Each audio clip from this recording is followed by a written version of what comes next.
श्री परमात्मने नमः। कृष्णाय वासुदेवाय हरे परमात्मने प्रणतक्लेशनाशाय गोविंदाय नमो नमः।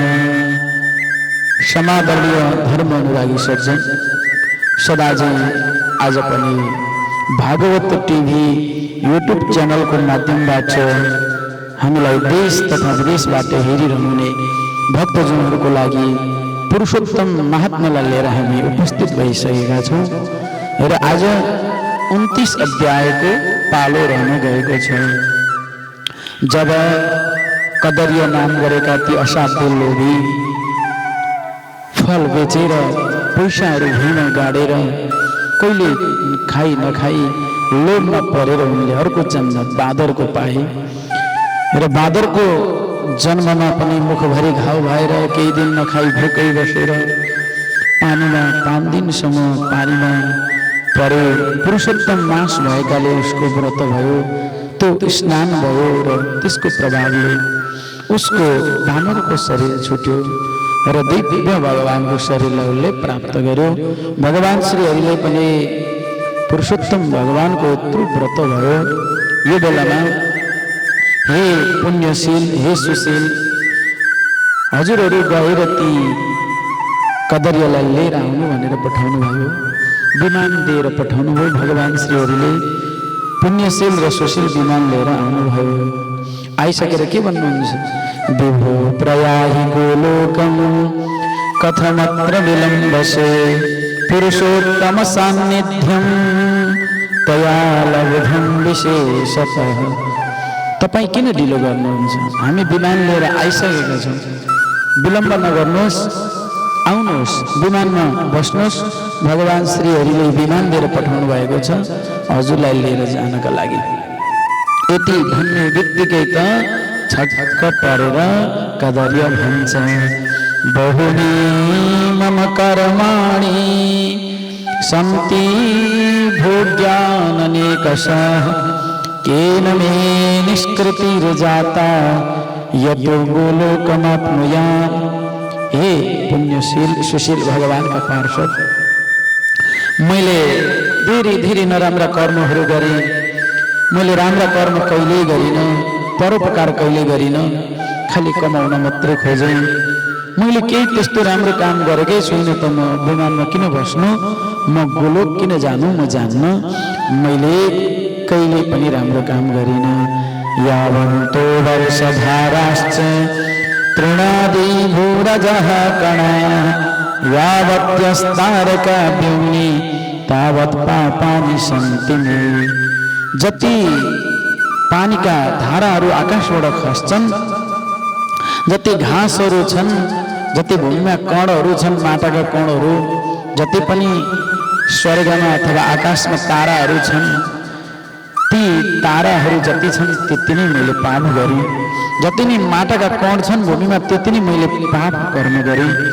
भने मैले कुन त्यस्तो राम्रो कर्म गरेर आज मैले भगवानको धामलाई पाउँदैछु, हजुरले मलाई वैकुण्ठ लाँदै हुनुहुन्छ विमानमा राखेर भनेर यसरी सोरे कदरिया। त्यसपछि प्रभो न ज्ञायते कस्मान् मास सर्वोत्तमोत्तमः विष्णु प्रियो महापुण्यो नाम्ना वै पुरुषोत्तम। अब भगवानका पार्षदले भनिदिनु भयो, प्रभु तपाईँ लोभी भए पनि पापी भए पनि नि तपाईँले पुरुषोत्तम भगवानको सेवा गर्नुभयो। मैले के त्यस्तो पुरुषोत्तमको सेवा गरेँ मलाई केही थाहा छैन भने कदरले। त्यसपछि भगवानका पार्षद भन्नुहुन्छ, तिमीले कपि देहेन कानने, तिमीले जब बाँदरको शरीरलाई जङ्गलमा प्राप्त गर्यौ, तिम्रा मुखमा घाउ आयो, तिमीले त्यो मुखमा घाउ भएकाले गर्दाखेरि तिमीले केही खाएनौ।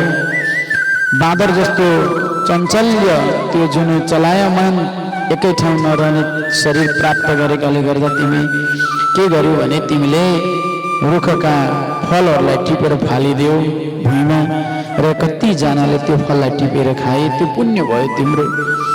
पानीमा तिमी पर्यो, निस्किन पनि सकेनौ, त्यही पानीमा डुबेर तिम्रो मृत्यु भयो।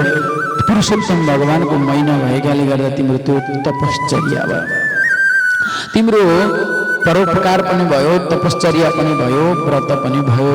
शीतवातेषु ते रौद्रा षोडावीर चतावने महतीर्थे वरेरङ्गे पञ्चाह प्लवनं कृतं। 5 दिनसम्म तिमी पानीमा डुबिरह्यौ र त्यो चाहिँ तिम्रो स्नान भयो। पुरुषोत्तम महिनाका बेलामा, पुरुषोत्तम मासका बेलामा स्नान मात्र गरियो भने पनि ठुलो पुण्य हुन्छ। र पुरुषोत्तम महिनामा तिमीले स्नान गरेको फल तिमीलाई प्राप्त भयो। तदे तत्सफलं जात मनोभूतं त्वया धुना व्यजतोऽपि कृतेनैव सफलं स्याद्यथा तव। तिमीले जानी जानी नगरे पनि अनजानी नगरे पनि तिम्रो पुरुषोत्तमको व्रत भयो। हे कतरिया, नजानी नजानी पनि व्रत हुँदा यत्रो ठुलो पुण्य पाइन्छ, भगवानको दान पाइन्छ भने जानी जानी गर्दाखेरि झन् कत्रो ठुलो पुण्य पाइन्छ होला। नैतत्तुल्यं भवेत् किञ्चित् पुरुषोत्तम प्रीतिदं ते धन्याः कृतकृत्योस्ते तद्व्रतं ये प्रकुर्वते। यो पुरुषोत्तम भगवानको यो व्रतभन्दा ठुलो व्रत कुनै पनि छैन यो संसारमा। जसले पुरुषोत्तमको व्रत गर्नुहुन्छ उहाँ भाग्यमानी हुनुहुन्छ। मनुष्य जस्तो दुर्लभ चोलालाई प्राप्त गरेर यो भारतवर्षमा पुरुषोत्तम भगवानको सेवन पूजन आराधना गर्नु त ठुलो भाग्य हो। ते सदा सुभगाः पुण्यस् तेषां च सफलो भवः येषां सर्वोत्तमो मासः स्नानदान जपैर्गतः। त्यो भाग्यमानी हो जसले पुरुषोत्तम भगवानका महिनामा स्नान गर्दछन्, जप गर्दछन्, पाठ पूजा गर्दछन्। अरू बेला गरेको 1 रुपैयाँ 1 रुपैयाँको फल पाइन्छ भने पुरुषोत्तमका बेलामा दान गरेको 1 रुपैयाँको 1 करोड रुपैयाँ दान गरेको करोड गुणा फल प्राप्त हुन्छ। दानानि पितृकार्याणि तेषांसि विविधानि च तानि कोटि गुणान्येव सम्प्राप्ते पुरुषोत्तमे। पितृकार्य देवकार्यमा गरेका दानहरूभन्दा यो बेलामा गरेको करोड गुणा फल प्राप्त हुन्छ। त्यो व्यक्तिलाई धिक्कार छ जसले पुरुषोत्तमको बेलामा पनि स्नान गर्दैन, दान पनि गर्दैन, जसले भगवानको व्रत गर्दैन, आराधना गर्दैन।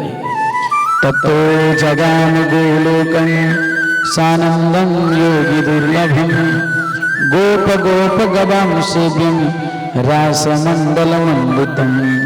जसले पुरुषोत्तम भगवानको सेवन पूजन अर्चन गर्छ त्यो गोलोकमा गएर बस्न पाउँछ।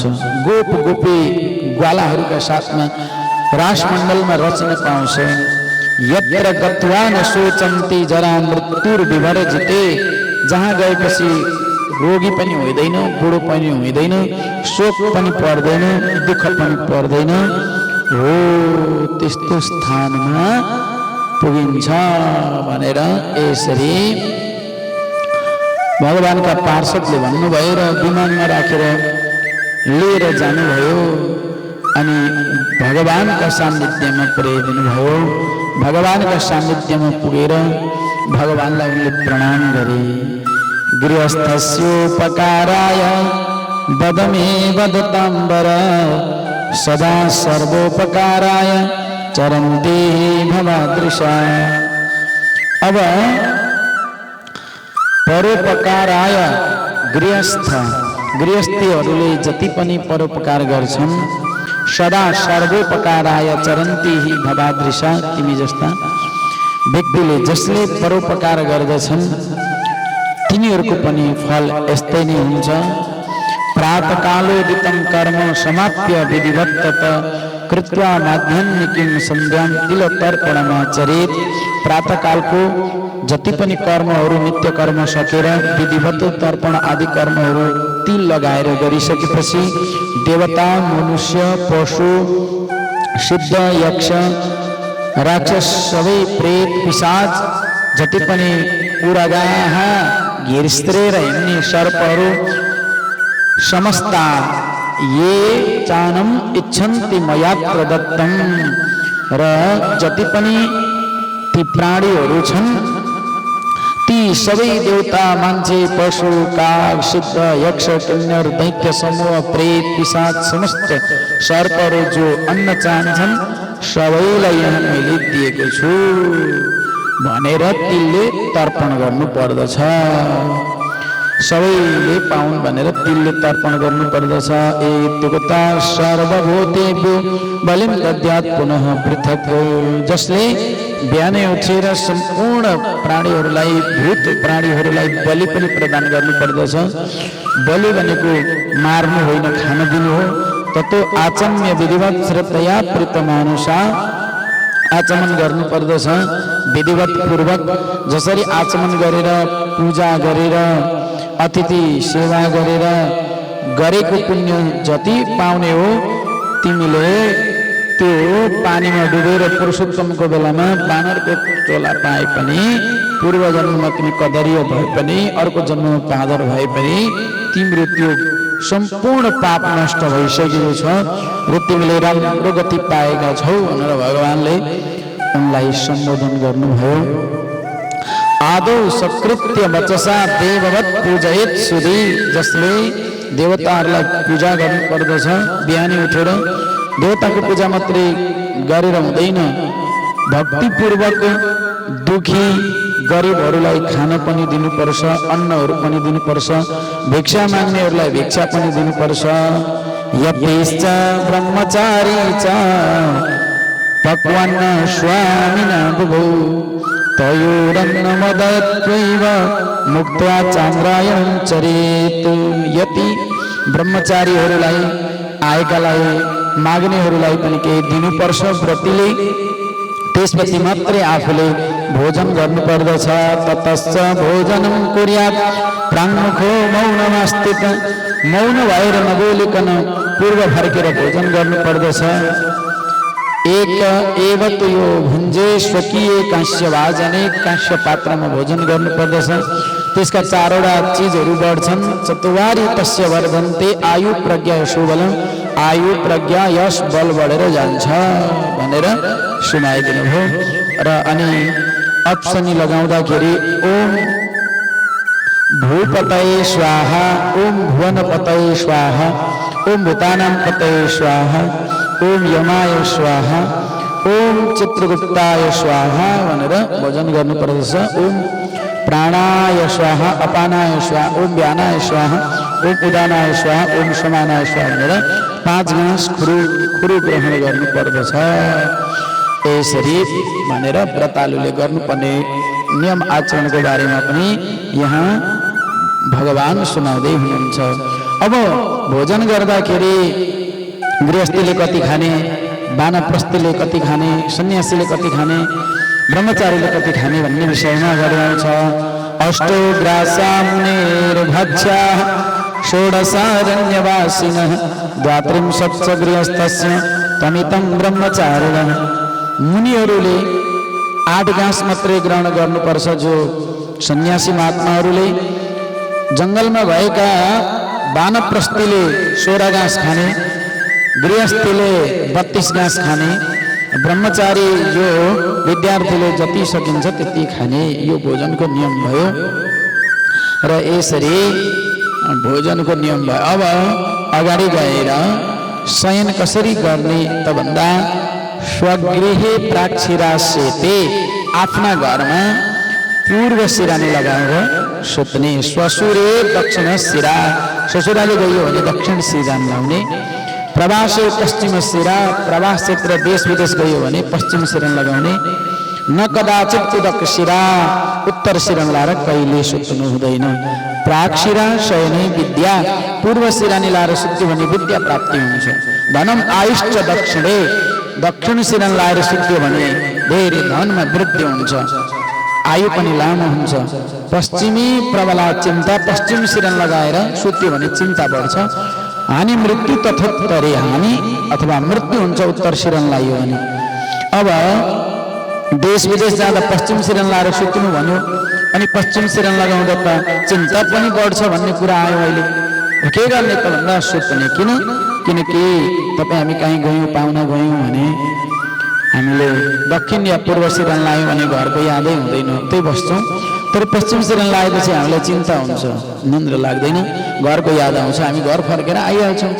अब देश विदेशमा हुनेले पश्चिम सिरन किन लाउनु भनेको भने पश्चिम सिरन लगाएपछि उसलाई निन्द्रा लाग्दैन, खटखटे हुन्छ, उसले आमालाई सम्झिन्छ, बुवालाई सम्झिन्छ, श्रीमतीलाई सम्झिन्छ, छोराछोरीलाई सम्झिन्छ। ओहो आमालाई मैले जाडोको लुगा किनिदिनु थियो, बुवालाई पनि लुगा किनिदिनु थियो, राम्रो हस्पिटलमा दबाई गराउनु थियो भन्छ, पैसा पठाउँछ।